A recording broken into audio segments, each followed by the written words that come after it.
Welcome to the Deep Dive, where we take a stack of the most important sources and unearth the knowledge and insights you need to be truly well-informed. That's right. Today, we're plunging into a fascinating array of global events that truly highlight the intricate web-connecting diplomacy, groundbreaking science, and the very human challenges unfolding across our planet. Our mission, as always, is to help you cut through the noise, not just by telling you what happened, but by helping you understand the deeper context, the core of these complex stories, and how to connect the dots in ways that spark those genuine aha moments, all without feeling, overwhelmed by the sheer volume of information out there. Exactly. It's about getting to the heart of what truly matters and why.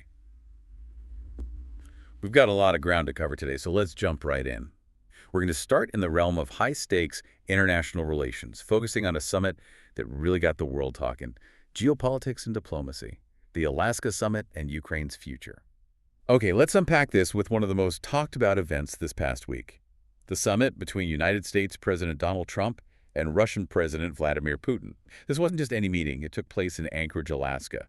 What immediately struck me, looking at the initial reports, was the sheer spectacle surrounding this gathering. The choice of Anchorage, Alaska, was itself highly symbolic, you're right. Far removed from the usual diplomatic hubs in Europe or Washington, D.C., it served as neutral ground. Yet, it's one steeped in Cold War history, a subtle nod, perhaps, to the complicated past and present of U.S.-Russia relations. Right, a deliberate choice, it seems. And the initial optics, widely broadcast, were remarkably friendly. We saw warm handshakes, visibly animated conversation between the two leaders, and even that shared limousine ride to the summit venue at Joint Base Elmendorf-Richardson. Yeah, I saw that picture. This public display immediately signaled a desire for a significant thaw in relations, or at least, a powerful message of willingness to engage directly. And the welcome they laid out was something else. There was a red carpet, naturally. But then you had these incredibly powerful military flyovers, including U.S. Air Force F-22 Raptors and a B-2 nuclear-capable stealth bomber. A very pointed display. I mean, talk about a strategic display of military might, a subtle reminder of capability amidst diplomatic overtures. Although a quirky detail did emerge in some reports that President Trump, now 79, seemed to struggle a bit with his footing on that very red carpet.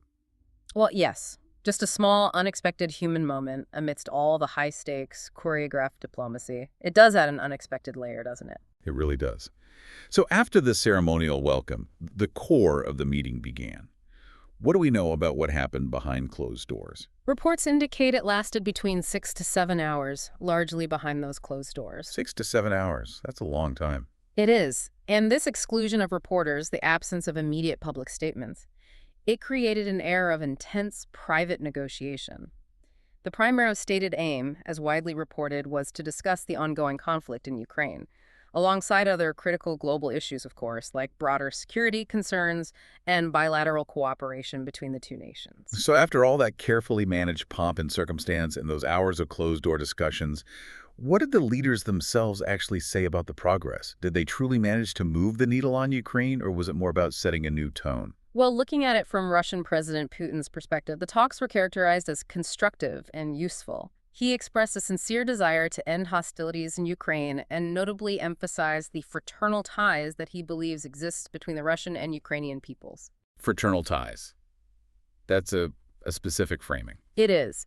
He stressed the necessity of addressing all root causes of the conflict for what he termed a lasting settlement. Putin also explicitly drew a contrast with the previous U.S. administration under Joe Biden, noting that U.S.-Russia relations had deteriorated to their lowest level since the Cold War. And he advocated for a decisive shift, from confrontation towards dialogue. Okay, so constructive, useful, focus on root causes, and a desire for dialogue. What about President Trump's side? What was his assessment? Reports quoted him describing the discussions as productive and stating that great progress was made. Great progress. That sounds positive. It does, but, and this is important, he explicitly stopped short of announcing a formal ceasefire agreement. That was a key point of anticipation that wasn't met, at least not publicly. Right, no ceasefire deal announced. Trump also offered a sort of retrospective view, suggesting that the situation in Ukraine might have unfolded differently had he been president when the conflict began back in 2022. The if I'd been there angle. Exactly. And he publicly praised Putin as a strong guy, reaffirming his long-standing good relationship with the Russian leader.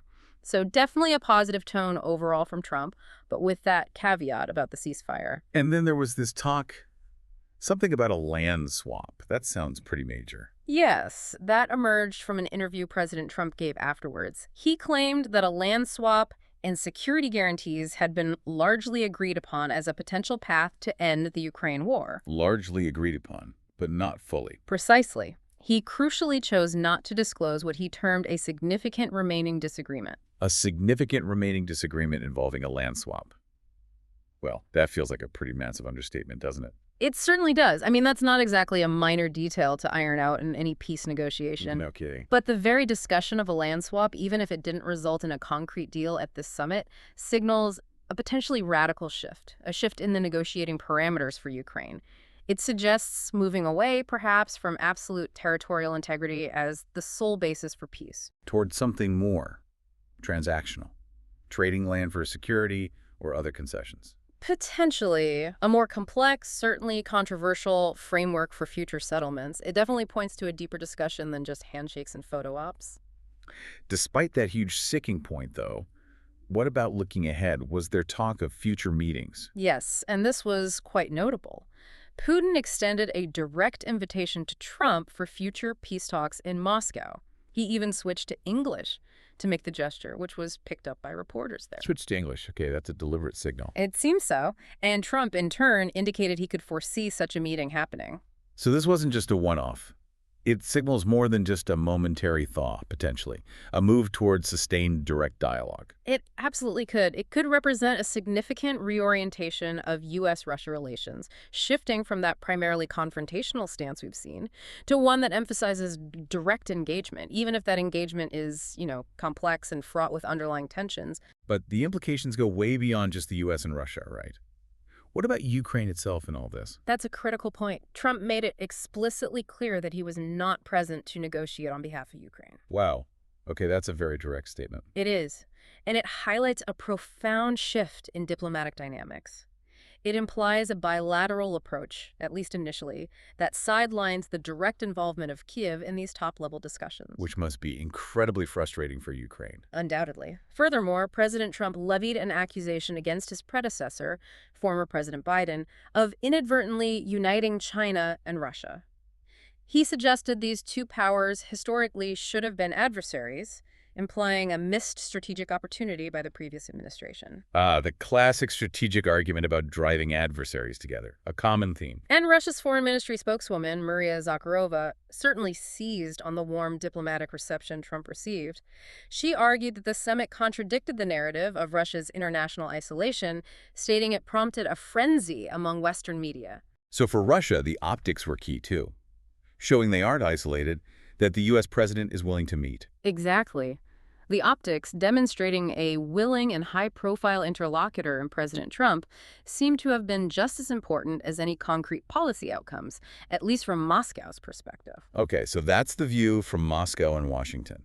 Let's shift focus now to Ukraine's direct response. How did Kyiv react to all this? Understandably, there was frustration. Ukrainian officials and citizens expressed a profound sense of being sidelined and, frankly, forgotten amidst the high-profile nature of this summit. Many perceived Putin's warm welcome in Alaska as a sign of disregard for their ongoing struggles and sacrifices. I can absolutely see that. Feeling like your fate is being discussed over your head, that must be incredibly difficult. It highlights the inherent tension when major powers discuss the fate of a nation without its direct representation at the table. But Ukrainian President Volodymyr Zelensky didn't just sit back, did he? No, he acted immediately. He spoke with President Trump right after the summit, and then he promptly announced plans to visit Washington, D.C. in the coming week for face-to-face discussions. Okay, so direct engagement sought immediately. Yes. Zelensky expressed readiness for constructive cooperation, but unequivocally emphasized, and this is crucial, that any discussions regarding Ukraine's territorial integrity must fundamentally involve Kyiv directly. A clear assertion of sovereignty. And how did President Trump describe that call with Zelensky? Publicly, Trump described his phone call with President Zelensky as not easy. Not easy. Understated, perhaps. Perhaps. He emphasized the critical need for Ukraine to pursue a permanent peace settlement rather than merely a temporary ceasefire. That's a really important distinction, isn't it? Ceasefire versus permanent settlement. Immensely important. A ceasefire implies a pause, maybe temporary. A settlement aims for a comprehensive, lasting resolution to the conflict itself. And what was Moscow's reaction to Zelensky's planned visit and his stance? Well, Moscow raised its own concerns. They questioned President Zelensky's legal authority to sign agreements, citing his expired presidential term under Ukrainian law during martial law. Questioning his legitimacy to negotiate. Exactly. And Russian officials also reiterated their conditions for any settlement: Ukrainian neutrality, demilitarization, and recognition of territories that have previously voted to join Russia. So the fundamental disagreements, the huge gaps in negotiating positions, they still seem firmly in place. Very much so. This summit may have opened a door for dialogue, but the path to a resolution remains incredibly complex and difficult. So many deeply entrenched layers to that conflict. Meanwhile, what was the reaction from Ukraine's key European allies? Germany, France, the UK. How did they view this summit? European leaders, including German Chancellor Friedrich Merz, French President Emmanuel Macron, and UK Prime Minister Keir Starmer, publicly voiced support for the idea of a potential trilateral meeting. A meeting involving Zelensky, Putin, and Trump. Yes. That signals their endorsement of direct high-level dialogue as a potential path forward. But crucially, they also stress their unwavering and continued support for Ukraine's defense capabilities. They didn't back down on that. Okay, so support for dialogue, but also continued military backing. Precisely. They affirmed in no uncertain terms that decisions regarding Ukraine's territorial integrity rest solely with Kyiv, and that international borders cannot be altered through force. This collective European stance acts as a kind of counterbalance. A counterbalance to any purely bilateral U.S.-Russia talks that might seem to bypass Ukrainian sovereignty. Exactly. It reinforces that European support remains solid. That's a strong, unified statement of solidarity. Yeah. Did they mention specific commitments? Yes, these European NATO states also committed to increased military aid for Kyiv and maintained the potential for Ukraine's NATO membership down the line, although President Trump publicly downplayed the likelihood of Ukraine's NATO integration. So a subtle divergence there within the Western alliance on the NATO question. A subtle one, yes, highlighting the nuances. They also collectively urged the U.S. to provide robust security guarantees for Ukraine. So it's a complex tapestry. Unity on supporting Ukraine, but maybe some slight differences on the exact mechanisms or long-term alignments, like NATO membership. That sums it up well. A lot of moving parts. Okay, let's broaden out a bit now to other regional geopolitical dynamics and some internal governance shifts happening elsewhere. Germany, for instance, is making a significant move. Yes, Germany is taking a substantial strategic step by establishing its first-ever National Security Council, the NSR. This new body is designed to streamline decision-making in critical security matters, something that's been discussed for years, actually. Streamlined decision-making, so faster, more coordinated responses. That's the goal. It reflects a clear commitment to a more proactive and coordinated approach to policymaking, really a response to the rapidly changing global landscape. This council will consolidate intelligence, bring together key ministries, coordinate strategies, basically enhance the government's ability to respond swiftly and effectively to emerging crises. That sounds like a really necessary, maybe even overdue move for a major European power like Germany, especially given everything happening right now. Many observers would agree. Meanwhile, the UK saw a noticeable political tremor. Labour Member of Parliament Afzal Khan resigned his role as a trade envoy. What happened there? It followed a significant backlash over his visit to northern Cyprus. Northern Cyprus. Yeah. A territory the UK government doesn't officially recognize. Exactly. This incident really highlights the profound political sensitivities surrounding territorial recognition and diplomatic relationships. A seemingly small trip by a single politician can, in fact, have outsized consequences and reverberations across international relations. It touched a real nerve. It certainly can. These seemingly isolated incidents often underscore deeper geopolitical fault lines, don't they? They absolutely do. And speaking of internal tensions, in Chisinau, the capital of Moldova, police detained supporters of the opposition. They were protesting the jailing of the Eurosceptic leader Evgenia Gutsel. Moldova. That's a country really caught between East and West influences, right? Very much so. This event is far more than just a local protest. It reflects a deepening polarization within Moldova between its predominantly pro-Western and pro-Russian political factions. And this internal tension is made worse by challenging economic conditions and persistent allegations of suppression of dissent. Moldova is really a crucial microcosm of that broader geopolitical struggle for influence in Eastern Europe. And looking much further afield to Latin America, Bolivia seems to be at a real crossroads. Yes, Bolivia is facing a pivotal moment with its upcoming presidential election. It seems to be driven by widespread voter disillusionment. Reports suggest this election could potentially mark the end of a long-standing socialist experiment in the country. An end to that era. Why now? There are strong calls for change from various segments of society, and this trend mirrors a broader pattern we're seeing across Latin America. Traditional alliances and ideologies are being reevaluated, often in response to economic challenges and just evolving public sentiment. It really feels like so many countries around the globe are grappling with significant internal tensions and powerful external influences right now. A period of real flux. Definitely a period of significant global realignment and internal questioning in many nations. Science, space and technology, innovations and ethical concerns. From the complex, often unpredictable world of diplomacy, let's blast off maybe literally to some truly exciting advancements in science, space, and technology.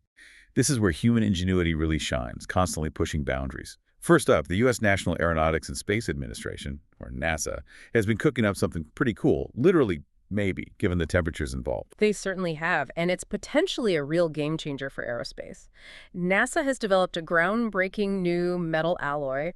It's called GRX-810, and it's specifically designed for 3D printing complex engine components. GRX-810 sounds very sci-fi. What's so special about it? Well, NASA's own release notes this isn't just any new material. It's a super alloy engineered for extreme conditions. We're talking about serious heat and stress. Okay, define extreme, like how hot? We're talking temperatures up to 2,000 degrees Fahrenheit. That's about 10,093 degrees Celsius, all while under significant stress. 2,000 degrees Fahrenheit? Yeah. While under stress. That's incredible. It dramatically exceeds what conventional materials can handle. It achieves this by integrating elements like nickel, cobalt, and chromium with a special ceramic oxide coating.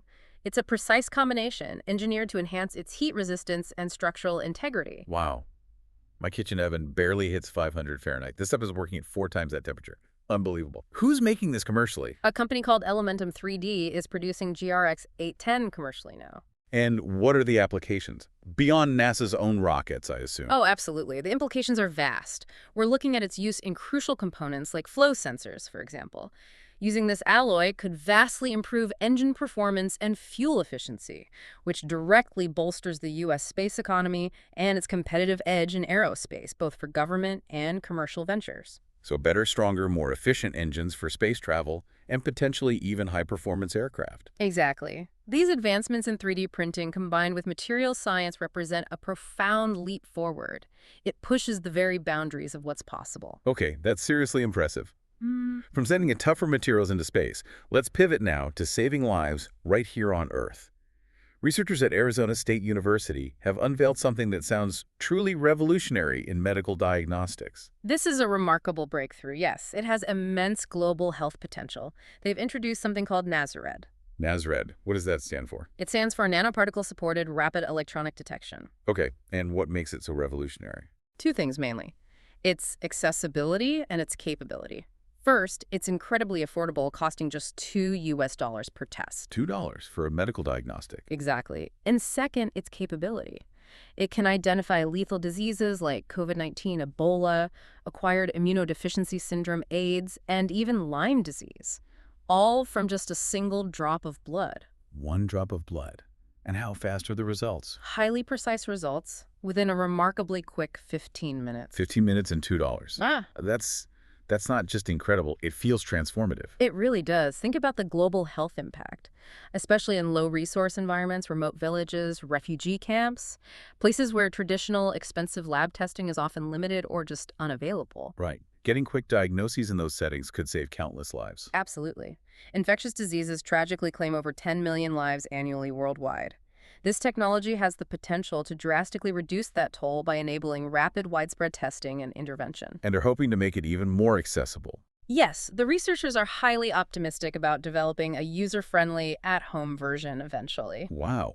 An at-home universal disease detector. I think I'd want one, though I might be slightly terrified to use it on myself. Find out everything that's wrong. Well, the potential benefits are huge, and a key feature is its modular design. Meaning it can be adapted. Exactly. It could evolve not just to detect a broader spectrum of infectious diseases, but potentially cancer biomarkers, maybe even genetic predispositions. This versatility could significantly enhance public health monitoring, facilitate early detection programs, and really bolster emergency responses during future outbreaks. It could build more resilient global health infrastructure. That's incredible potential from a $2 test. Yeah. Amazing. Okay, switching gears slightly, but staying in the tech sphere. Let's talk about artificial intelligence, AI, and robotics. China's been making some serious waves here. Indeed, China is clearly positioning itself as a global leader in these fields. The World Robot Conference, recently held in Beijing, China, was a powerful showcase. It featured cutting-edge AI technology and robotics innovations from over 200 companies. What were the big themes? What kind of advancements are we seeing? The conference heavily emphasized advancements in autonomous systems, machine learning algorithms, and the increasing sophistication of human-robot collaboration. We saw applications across diverse sectors: healthcare, advanced manufacturing, even interactive entertainment. Robots assisting surgeons, robots working alongside humans on factory floors, robots entertaining people. It sounds like science fiction becoming reality very quickly. It really does. Mhm. But importantly, discussions at the conference also highlighted the crucial ethical considerations that inevitably arise. Such as, Well, things like potential job displacement due to automation and profound privacy concerns related to data collection and algorithmic decision-making by these intelligent systems. the classic double-edged sword of powerful technology. Huge potential, but also significant risks and societal questions to address. Precisely. China's ambition to lead the global tech race is clear, but so too is the growing recognition of these complex societal impacts that need careful management. And speaking of China leading in AI applications, Baidu's ApolloGo robotaxi service hit a huge milestone, didn't it? Yes, they did. They've successfully completed an impressive 20,000 kilometers of safe driving and trials in Hong Kong. 20,000 kilometers in Hong Kong traffic. That's a serious test. Where exactly? Specifically in the northern Lantau and Tengcheng areas, that's not just a simulation, that's significant real-world testing in a complex urban environment. When did they start these trials? Baidu got its first autonomous vehicle pilot license in Hong Kong back in November 2022, and they have ambitious plans to expand. More robotaxis coming. They intend to expand testing to the Cyberport area with 10 additional driverless cars and have expressed strong interest in further expansion to Kai Tak later on. And this isn't just Hong Kong, right? ApolloGo is operating elsewhere. Oh yes, ApolloGo has already provided over 11 million rides across 15 global cities. It demonstrates the scalability and practical application of the technology.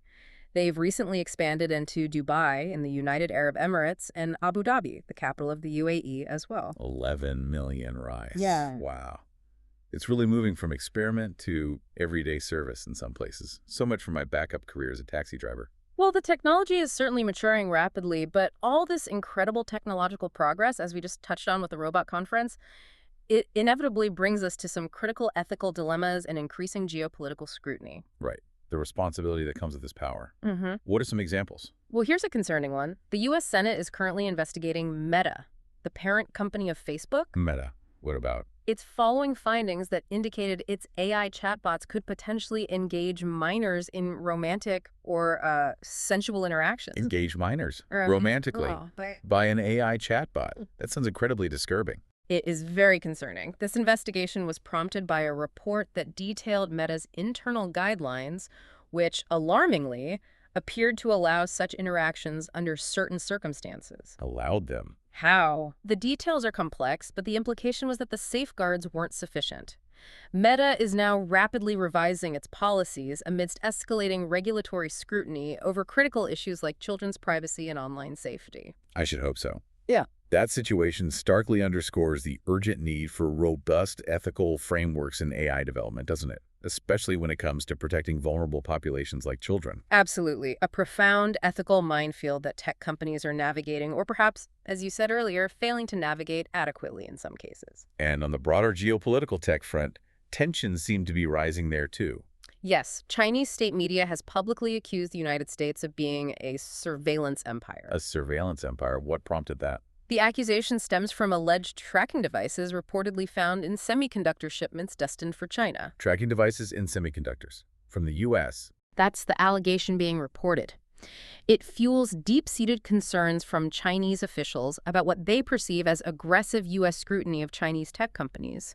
They argue this kind of action could potentially inhibit innovation in China and certainly deepens the existing geopolitical divides in the intensely competitive global tech race. So espionage accusations flying in the tech sector But now. these accusations aren't just isolated incidents. They highlight the escalating tensions. Issues of national security, economic trade, and technological supremacy are all intricately intertwined here. The U.S. likely views such measures, if they occurred, as necessary for national security, while China perceives them as attempts to stifle its technological rise. It creates a feedback loop of suspicion and strategic competition. A tech Cold War, almost. It feels like technology is becoming a central battleground for global influence. It absolutely is. From semiconductors to AI to space, technology is at the heart of geopolitical competition in the 21st century. Economy, climate, and social challenges.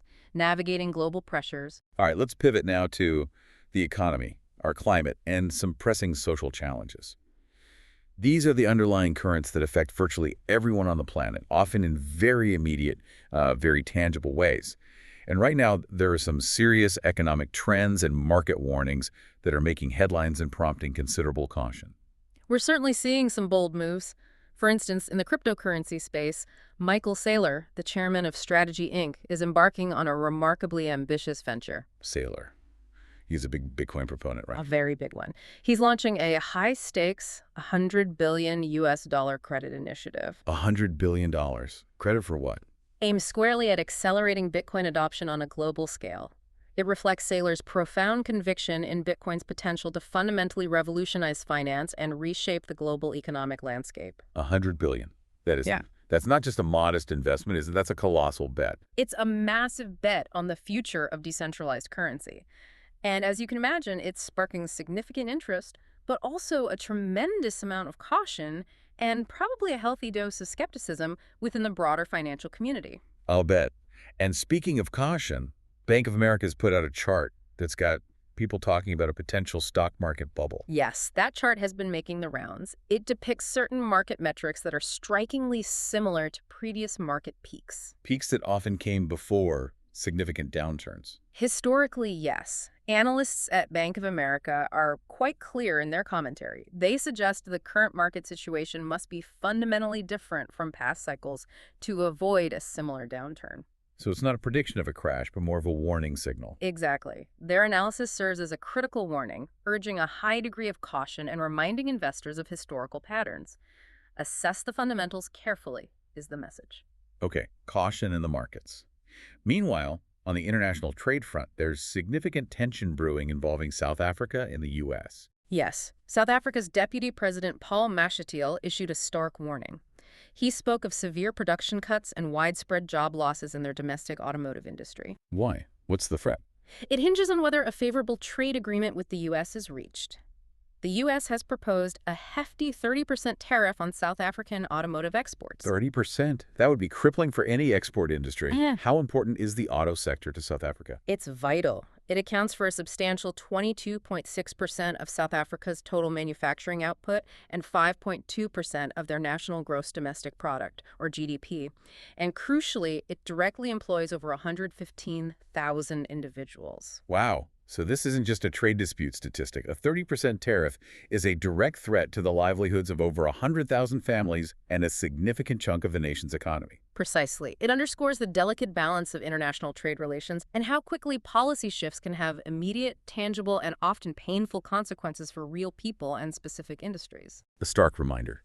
Now, for something that sounds potentially much more positive for everyday citizens, a proposal in England about bus passes. Yes, a proposal suggesting providing free bus passes to individuals under 22 years of age. Free bus travel for under 22s. What's the reasoning? Well, reports highlight that some young people currently spend up to a staggering 120 British pounds a month just on bus fare. 120 pounds a month. That's a huge amount, especially for a young person starting out. It really is. Imagine having that money freed up for education, food, rent, other necessities. Proponents argue this could significantly alleviate those financial strains. It could also facilitate better access to work and education opportunities, thereby boosting youth prospects. And presumably encourage more people to use public transport. Exactly, which offers clear environmental benefits as well. Get more cars off the road. That truly sounds like a potential win-win-win situation. Better for young people's finances and opportunities, better for the environment. Interesting proposal. It is. Shifting focus again to Somalia. The International Organization of Migration, or IOM, is actively tackling the country's long-standing brain drain problem. Brain drain. Skilled professionals leaving the country. How are they tackling it? Through an innovative initiative called the Migration in Africa for Development Program, or MINDA. This program has successfully facilitated the return of over 400 highly skilled Somali professionals. From where? From 17 different countries around the world. These are doctors, engineers, teachers, climate experts. The aim is to leverage their expertise back home in vital sectors like education, healthcare, and climate action. So it's about bringing that talent back to contribute directly to national development, Yeah. beyond just sending money home. Precisely. It contributes significantly beyond mere remittances. It's about harnessing that invaluable human capital for sustainable national growth. It acknowledges that skilled individuals are assets that can drive profound societal change. That's a fantastic, really proactive approach. It's great to hear about initiatives like that. Now, unfortunately, we also need to turn to natural disasters, something that seems to be impacting communities with devastating frequency. Tragically, yes. We've seen flash floods causing catastrophic death tolls recently in South Asia, Where specifically? exceeding 300 lives lost in Pakistan and Pakistan-administered Kashmir.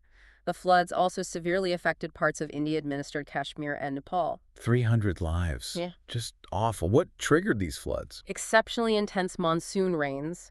These have caused widespread destruction homes, infrastructure washed away, and displaced thousands of vulnerable people. And is there a link to broader climate trends? Experts are increasingly warning that climate change is likely increasing the frequency and intensity of such extreme weather events in this already vulnerable mountainous region.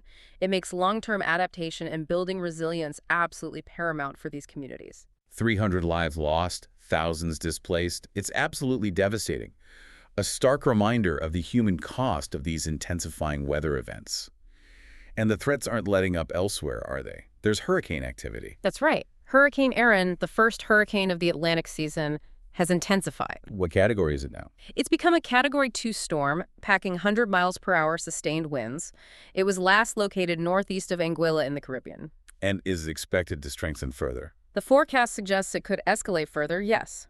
Tropical storm watches have been issued for several Caribbean islands, anticipating heavy rains and significant flooding. What about the potential impact on the U.S. mainland? Thankfully, the likelihood of a direct impact on the U.S. East Coast seems to be decreasing based on the current track. However, Bermuda could still be significantly threatened later on. Okay, so relief for the U.S. coast for now, but still a major threat to Bermuda and the Caribbean islands in its path. Yes. The intensification of Erin so early in the season really underscores the ongoing and escalating threat of extreme weather and the critical need for constant vigilance and preparedness in coastal regions worldwide. It's a worrying sign for the rest of the hurricane season. It certainly is. Now, on to some critical humanitarian crises and public health challenges that demand our immediate attention and empathy. The situation in Gaza, it continues to sound absolutely dire. Reports indicate the situation is worsening. Israeli military actions in Gaza City have intensified dramatically. There are credible reports of emergency workers and their vehicles being targeted in the Zaytun neighborhood. Targeting emergency workers. That's what's being reported. Prime Minister Benjamin Netanyahu has publicly emphasized an aggressive push to seize full control, explicitly aiming for the forced displacement of thousands more Palestinian civilians. Forced displacement and the human cost. Recent reports indicate at least 44 Palestinians were killed in a short period, including people seeking aid. This tragically brings the UN statistic of aid seekers killed while trying to access vital supplies to over 1,760 since the conflict escalated. Over 1,700 people killed just trying to get aid. That's horrific. And the health crisis is severe and multifaceted. There are reports of over 240 starvation-related deaths among children. Starvation deaths among children. Yes. Temperatures consistently exceeding 40 degrees Celsius, that's 104 Fahrenheit, are causing widespread dehydration. And dangerously contaminated water remains a primary source for many families due to the destruction of infrastructure. And the overall toll on children. The United Nations Children's Fund, UNICEF, reports that approximately 50,000 children have tragically died or been injured in the conflict. 50,000. The scale is staggering. This prompted members of parliament in the United Kingdom to urge the immediate evacuation of sick and injured children to the UK for urgent medical care. That's just beyond heartbreaking, the sheer numbers, the conditions. It's a human catastrophe unfolding in real time. How is this being viewed internationally, say, by China? Well, China views the conflicts in the Middle East, particularly Gaza, as demonstrating what they perceive as the weaknesses and double standards of the U.S.-led international order. So they see it as an opportunity or a failure of the current system. Perhaps both. China is actively positioning itself to exert more influence in the region. They're emphasizing diplomacy and advocating for a two-state solution that they believe respects the rights of both Israelis and Palestinians. So a different approach being proposed, highlighting the geopolitical dimension to even this humanitarian crisis. Indeed. It reflects that broader geopolitical competition for influence and illustrates differing approaches, one often emphasizing military solutions, the other diplomatic and economic leverage. Okay, another major health crisis brewing this time in Africa, cholera. Yes, the UN World Health Organization, the WHO, has released a deeply concerning report. There's an ongoing cholera outbreak sweeping across 31 countries in Africa. It's particularly severe in conflict zones like Sudan, Chad, and the Democratic Republic of the Congo, or DRC. How bad is it? What are the numbers? Tragically, over 4,300 lives have been lost to cholera across these countries this year alone. Over 4,000 deaths. And Sudan specifically has recorded over 1,000 fatalities from cholera. The crisis there is massively exacerbated by thousands fleeing violent conflicts, and they're facing a dire water crisis. Many people have access to only about 3 liters of dangerously contaminated water per day. 3 liters of contaminated water a day. That's barely enough to survive, let alone prevent diseases like cholera. Exactly. It's far below basic humanitarian standards. It's a stark and painful reminder of how armed conflict, mass displacement, and public health emergencies tragically intersect and compound each other. A devastating combination. Yeah. Now, a different kind of health scare. Fentanyl contamination in Argentina. This sounds alarming. It is. Over 100 deaths in Argentina have been linked to the contamination of medical-grade fentanyl. Medical-grade fentanyl. Contaminated with what? With highly antibiotic-resistant bacteria, specifically Klebsiella pneumonia and Ralston piccati. The source has been traced back to a pharmaceutical company called HLB Pharma. So, a failure in the manufacturing process. That's what the investigation points towards. Families of the deceased are, quite rightly, protesting, demanding accountability and justice.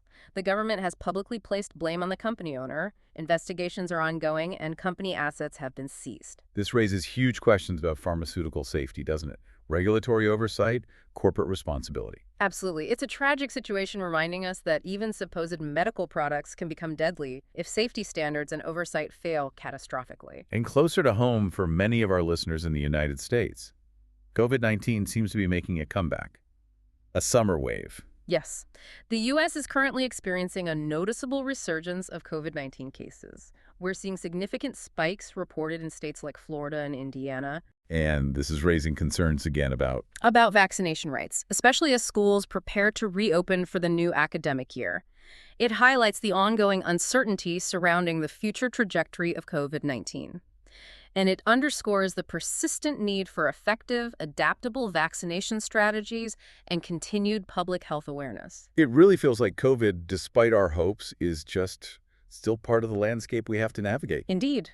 It demonstrates the enduring complexities in managing public health and the need for adaptable, sustained strategies, especially as the virus continues to evolve. Okay, and lastly in this section, a major labor dispute causing travel chaos. Air Canada. Yes, Air Canada is facing significant operational disruptions right now, impacting thousands and thousands of travelers. Oh, this is hitting peak travel season too. What's happening? Air Canada flight attendants have initiated a major strike. A full strike. What's the impact? It's led to the grounding of hundreds of flights across Canada and beyond. It's expected to affect approximately 130,000 passengers daily. 130,000 people a day. That's massive disruption. Have negotiations broken down completely? It appears so. They've reached a complete impasse, with the flight attendants union firmly rejecting arbitration. So it's causing widespread travel disruption and inevitably shining a harsh spotlight on labor relations within the aviation sector, which are often quite tense. Definitely something for travelers to be aware of. If you're flying Air Canada soon, you might want to check those flight statuses very carefully and maybe have a plan B. Societal issues and accountability. Let's turn our attention now to societal issues and accountability. And unfortunately, that often starts with political ethics and concerns about public trust. New Orleans, Louisiana, in the U.S., has been making headlines. Yes, with the indictment of its first female mayor, LaToya Cantrell. Indicted. On what charges? On multiple serious charges, actually, including conspiracy, fraud, and obstruction of justice. Conspiracy, fraud, obstruction. What are the allegations specifically about? They seem to stem from a personal relationship she allegedly had with her bodyguard. The reports state she reportedly defrauded the city by arranging city-funded trips, personal trips essentially, while falsely representing him as being on official duty during those trips. So misuse of public funds connected to a personal relationship. That's the core of the allegations. This situation raises very serious and troubling questions about misconduct, transparency, and the ethical responsibilities that come with public office. It inevitably erodes that vital trust between citizens and their elected leaders. That's a truly tough pill for the public to swallow, isn't it? Especially when it involves public funds and that breach of trust placed in such a high office. A classic case of alleged abuse of power, unfortunately. It seems so.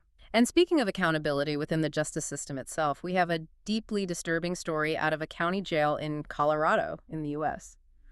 What's happened there? It's quite shocking. 3 women have filed a federal class action lawsuit against Edward Aber, who is a former commander of that jail. A jail commander being sued. Why? They allege that he watched strip search videos of over 100 female inmates. Watch strip search videos. Without justification or proper oversight. That's the allegation without proper oversight, a profound invasion of privacy. The lawsuit starkly claims that the county, La Plata County, was allegedly aware of previous accusations against him involving sexual impropriety, but tragically failed to implement adequate controls or take decisive action to prevent this. Aware of previous issues and didn't act. That makes it even worse. It raises significant and deeply troubling concerns about privacy, yes, but also about accountability and potential systemic failures within the correctional system to protect vulnerable individuals in their care. That is just egregious. It's hard to even comprehend the level of invasion of privacy and the fundamental betrayal of trust inherent in allegations like that. A complete failure of duty, if true. A very serious case. And accountability is also a major concern for other vulnerable populations, extending beyond the correctional system. There's been a significant data breach affecting Afghan refugees in the UK. Afghan refugees.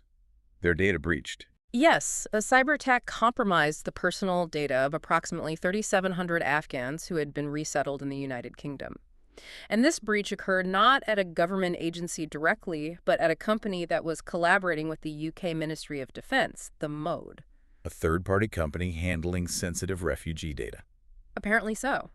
This incident raises extremely serious concerns about the security of highly sensitive information for an already incredibly vulnerable group. These are individuals who have often faced immense peril and displacement. A data breach for them can have far more severe consequences than for the average citizen, potentially putting them or their families back in Afghanistan at risk. Absolutely. It highlights the ongoing challenges in government cybersecurity, especially when third-party contractors are involved, and the critical, sometimes life or death, need to safeguard such sensitive data. Precisely. It's a huge responsibility. But on a more positive note regarding technology and its role in justice, sometimes advancements can actually help solve long-standing mysteries and bring closure, can't they? Occasionally, yes. And there's been a remarkable turn of events reported out of Minnesota in the U.S. What happened? 2 fishermen just out on the Mississippi River using sonar technology, probably looking for fish or underwater structures. Standard sonar for fishing. Exactly. They uncovered a submerged vehicle. Okay. And the significance. The vehicle could potentially be linked to a baffling cold case dating all the way back to 1967. 1967, wow.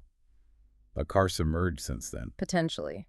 This accidental discovery offers tangible hope for critical new evidence in a case that's likely been cold for decades.